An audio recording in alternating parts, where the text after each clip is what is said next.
اعوذ باللہ من الشیطان الرجیم بسم اللہ الرحمن الرحیم واستغفروا ربکم ثم توبوا الیہ ان ربی رحیم ودود، اور اپنے پروردگار سے معافی مانگو اور اسی کے آگے توبہ کرو، میرا پروردگار یقیناً رحم کرنے والا اور اپنی مخلوق سے محبت رکھنے والا ہے۔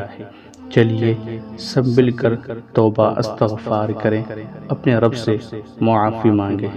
پڑھیے، استغفر اللہ الذی لا الہ الا هو الحی القیوم واتوب الیہ۔